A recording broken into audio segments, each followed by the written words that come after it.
নমস্কার বন্ধুরা, invest plus YouTube চ্যানেলের আরেকটি ভিডিওতে আপনাদের সবাইকে স্বাগত জানাচ্ছি। Invest plus adding value in your life. আমার কাছে বিভিন্ন মানুষ জানতে চায়, বিভিন্ন কমেন্টে আমি দেখছি তারা আমাকে কমেন্ট করে বা পার্সোনালি হোয়াটসঅ্যাপ করে এবং জানতে চাচ্ছে যে ৪৫ বছর বয়স যখন হয়ে যাচ্ছে, একজন মানুষের ৪৫ বা ৫০ বছর যখন হয়ে যাচ্ছে আর রিটায়ারমেন্টের হয়তো ১০ বা ১৫ বছর বাকি, সেই সময় তারা কি সিপ এসআইপি শুরু করবে নাকি বা সিপ শুরু করবে নাকি, এবং মিউচুয়াল ফান্ডে বা এসআইপি যখন তারা চালু করবে সেই টাকাটা রাখলেও সেই টাকাটা কতটা গ্রো করবে। তা এই জিনিসটি নিয়ে আজকে আপনাদের সঙ্গে আমি আলোচনা করব এবং ভিডিওটি খুব ইন্টারেস্টিং হতে চলেছে। ভিডিওটি অবশ্যই লাস্ট অব্দি আপনারা দেখবেন, দয়া করে স্কিপ করবেন না। তা প্রথমেই যেটা বলছি যে ধরুন আপনার বয়স ৪৫ বছর এবং আমি ধরে নিচ্ছি যে আপনি ১০,০০০ টাকা করে এসআইপি করতে পারবেন, অর্থাৎ ১০,০০০ টাকা করে পার মান্থ আপনি এসআইপি তে রাখতে পারবেন।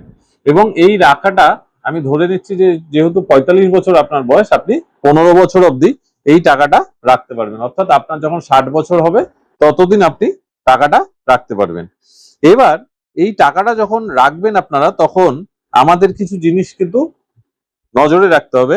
সেটা হচ্ছে রিয়েল রিটার্নটা আমাদের কি হচ্ছে, আমাদের ইনফ্লেশনটা ইম্প্যাক্ট কি ফেলছে, এবং প্র্যাকটিক্যালি এই প্ল্যানটা এক্সিকিউট করে কিনা সেটা কিন্তু আমাদের জানতে হবে। তো সেই জানার জন্যই আমি যদি অ্যাজিউম করি যে আপনারা ১০,০০০ টাকা পার মান্থ রাখবেন এবং এটা আপনারা ১৫ বছর ধরে রাখবেন, তাহলে আমি যদি ধরি যে ১০,০০০ টাকা পার মান্থ মানে ১২ মাস, ১ বছর, ১২ মাস ইন্টু ১৫ বছর, আপনারা যদি ১৫ বছর রাখেন তাহলে আপনাদের টোটাল জমা হবে ১৮ লক্ষ টাকা। অর্থাৎ ১৫ বছরে পার মান্থ ১০,০০০ টাকা করে রাখলে ১৮,০০০ টাকা আপনার, ১৮ লাখ টাকা আপনার জমা হচ্ছে।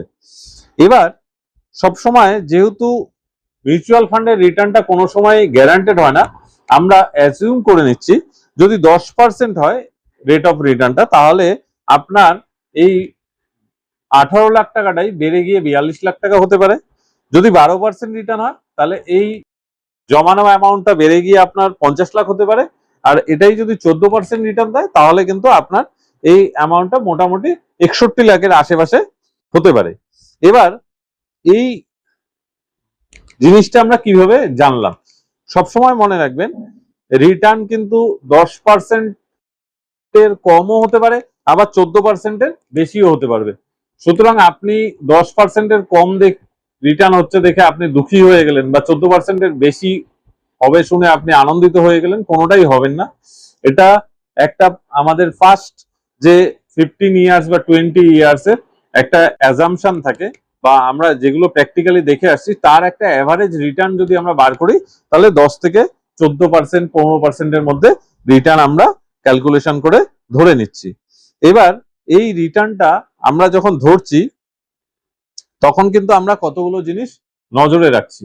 সেই জিনিসগুলোর মধ্যে একটা হচ্ছে আপনাদের আগেই বললাম যে এটার ইনফ্লেশনের ইম্প্যাক্টটা কি আছে সেটা কিন্তু আমরা দেখছি।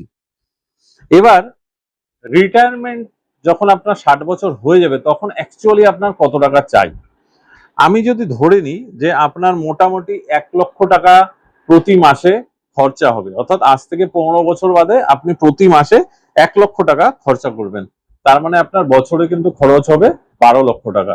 তো এটা যদি আমি খুব সিম্পল একটা ফর্মুলায় আমি ধরি, তাহলে আপনার কিন্তু ১২ লক্ষ টাকা ইনকাম করার জন্য তখন আপনার ৩ লক্ষ টাকার একটা পারপাস দরকার, অর্থাৎ ৩ লক্ষ টাকার একটা ফান্ড দরকার, যেই ফান্ডটা আপনি আপনার এসডব্লিউপি বা কিছু একটা করে সেখান থেকে আপনি ১ লক্ষ টাকা করে জেনারেট করবেন। এবার আপনি ভাবতে পারেন যে আমি তো ১০,০০০ টাকা করে এসআইপি করলাম, আমার একটা মোটামুটি আমার লামসাম ৫০ লক্ষ টাকা একটা ফান্ড আমি অ্যাকুমুলেট করতে পারছি, আমার কিন্তু মোটামুটি একটা ২.৫ লক্ষ টাকার একটা পসিবল গ্যাপ তৈরি হয়ে যাচ্ছে। তাহলে আমি এখানে কি করব, আমার করণীয় কি আছে যে আমি এই গ্যাপটাকে যাতে মেকআপ করতে পারি। তা এই গ্যাপটাকে মেকআপ করার জন্য আমাদের কিন্তু একটা উপায় আছে, সেই উপায়টাকে আমরা বলি হচ্ছে সিপটা স্টেপ আপ করা। স্টেপ আপ করা মানে আমার সিপটাকে প্রত্যেক বছর কিছুটা করে বাড়ানো, সেই ব্যাপারটা আমাদের নজরে রাখতে হবে। তার আগে আরেকটা জিনিস দেখে নিই। ধরুন আপনার আজকের দিনে খরচা হচ্ছে মাসিক 40,000 টাকা। এবার এটা কিন্তু আমি সবটাই অ্যাজাম্পশনের উপর বলছি। আমি ধরে নিচ্ছি যে আপনার 40,000 টাকা এখন পার মান্থ আপনার খরচা হয়। তার মানে আজকে থেকে 15 বছর বাদে আমি যদি 6% ধরি যে 6% ইনফ্লেশন হচ্ছে, তাহলে কিন্তু আপনার এই খরচাটাই গিয়ে দাঁড়াবে 96,000, অর্থাৎ 96,000 টাকা পার মান্থ। মানে মোটামুটি 1 লক্ষ টাকা পার মান্থ আপনার কিন্তু খরচা হবে, যেটা আপনাকে আগেই আমি দেখালাম যে 1 লক্ষ টাকা প্রত্যেক মাসে লাগবে, এবং তার জন্য আপনার একটা 3 কোটি টাকার একটা ফান্ড কিন্তু আপনার হাতে থাকতে হবে। এবার এই 96,000 টাকা কেউ বলতে পারে যে 96,000 টাকা তখন আমার লাগবে না, তার থেকে কমও লাগতে পারে, কারণ আমার তখন অনেক বার্ডেন কমে যাবে। অবশ্যই এটা হতে পারে, কিন্তু আমি ধরে নিচ্ছি যে আজকের দিনে আপনি যেটা 40,000 টাকার মাসিক খরচা করেন, সেটাই 15 বছর বাদে আপনার খরচাটা গিয়ে দাঁড়াবে 6% ইনফ্লেশন ধরলে 96,000। তাহলে এখানে আমরা যে 2.5 লক্ষ টাকার গ্যাপ দেখলাম, সেই গ্যাপটা আমি কিভাবে পূরণ করব? সেই গ্যাপটা পূরণ করার জন্য কিন্তু আমাদের সবার আগে যেটা করতে হবে, সেখানে একটা স্টেপ আপ শিপ করতে হবে। স্টেপ আপ শিপ মানে, স্টেপ আপ শিপ হচ্ছে সেই জিনিস যেখানে আমাদের প্রত্যেক বছর আমরা 10,000 টাকা করে ইনভেস্ট করছি। এবার আপনার কিন্তু সময়ের সঙ্গে সঙ্গে স্যালারিও বাড়ছে। এবার এই 10,000 টাকার যে শিপটা আমরা করছি, প্রত্যেক বছর যদি আমরা 10% করে স্টেপ আপ করি, অর্থাৎ আজকে আমি 10,000 টাকার একটা এসআইপি করলাম, সামনে বছর এই এসআইপিটাই আমি করে নিলাম 10,000, তার মানে 11,000 টাকার হবে। তারপরের বছরে আমার এসআইপিটা হয়ে যাচ্ছে কিন্তু মোটামুটি 12,100 টাকা। এইভাবে যদি আমি স্টেপ আপ করতে থাকি, তাহলে ঠিক 15 বছর বাদেই এই সিটটা কিন্তু আমার হয়ে যাবে 87 লাখসের, অর্থাৎ মোটামুটি 87 লক্ষ টাকার একটা কিন্তু ভ্যালু আমার কাছে, একটা ফান্ড আমার কাছে তৈরি হয়ে যাবে। অর্থাৎ যেই ফান্ডটা আমার তৈরি হওয়ার কথা ছিল 50 লক্ষ টাকা, সেটাই কিন্তু হয়ে যাচ্ছে 87 লক্ষ টাকা।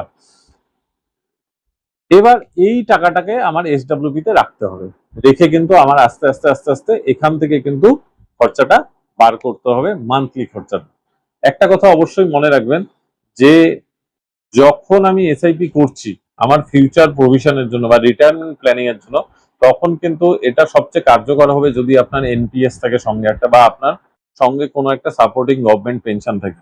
এবার আপনি যদি ভাবেন যে আমি এসআইপি করলাম, করে আমার কাছে তো একটা ফান্ড চলে আসছে, এবার ফান্ডটা আসার পর সেই ফান্ড থেকেই আমি রিটায়ারমেন্টের পরে ঘর বানাচ্ছি, কেউ আমরা চিন্তা করছি যে আমি আমার বাচ্চার বিয়ে আছে সেটাই খরচা করছি, সেটা কিন্তু করলে হবে না। তার জন্য আপনাকে কিন্তু আলাদা ফান্ড থাকতে হবে। আর একটা সবসময় মনে রাখবেন যে এসআইপি তে আজকের দিনে আপনি যখন করবেন তখন 60-40 করতে হবে, অর্থাৎ 60% আপনার ইকুইটিতে দিতে হবে, আপনার যে ইনভেস্টমেন্ট থাকবে, এবং 40% ডেটে দিতে হবে, ডেট ফান্ডে। এবং আস্তে আস্তে আপনার সময়ের সঙ্গে সঙ্গে যখন বয়স বাড়তে থাকবে, অর্থাৎ 54-55 এই সময় কিন্তু ঠিক উল্টোটা করতে হবে, অর্থাৎ আপনার এই ফান্ডটাকে সুইচ করতে হবে, অর্থাৎ আপনার ইকুইটির পোর্শন আস্তে আস্তে আস্তে আস্তে কমবে এবং ডেটের পোর্শন আস্তে আস্তে বাড়বে, যাতে আপনার রিস্কটা আস্তে আস্তে আস্তে আস্তে কমে যায়। তো এই জিনিসগুলো আপনার কিন্তু অবশ্যই মনে রাখতে হবে। এবং মিউচুয়াল ফান্ডে আপনি যখন এসআইপি করবেন এবং আপনি যখন ভবিষ্যতের একটা পরিকল্পনা নিয়ে রিটায়ারমেন্ট প্ল্যানিং করবেন, তখন অবশ্যই কতগুলো জিনিস আপনি মনে রাখবেন। ইমার্জেন্সি ফান্ড যেন আপনার অবশ্যই থাকে, আপনার যেন একটা হেলথ ইন্স্যুরেন্স থাকে, এবং প্রপার যেন আপনার একটা লাইফ কভার থাকে। এই জিনিসগুলো কিন্তু নজরে রেখে তারপরে আপনাকে কিন্তু রিটায়ারমেন্ট প্ল্যানিংটা করতে হবে। ভিডিওটি যদি ভালো লাগে তাহলে অবশ্যই একটি লাইক এবং সাবস্ক্রাইব করে দেবেন চ্যানেলটিকে, বেল বাটনটা প্রেস করে দেবেন, শেয়ার করে দেবেন। আর যদি এসআইপি সম্বন্ধে আপনার বয়স অনুযায়ী আপনার রিটায়ারমেন্ট কত বছর বাকি, এই সময় আপনার কত টাকা দরকার, এটা যদি আপনার জানতে হয়, তবে অবশ্যই আপনার কমেন্ট বক্সে এজ, আপনার ইনভেস্টমেন্ট, মান্থলি ইনভেস্টমেন্ট অ্যামাউন্ট লিখে আমাকে জানান। আমি অবশ্যই আপনাদের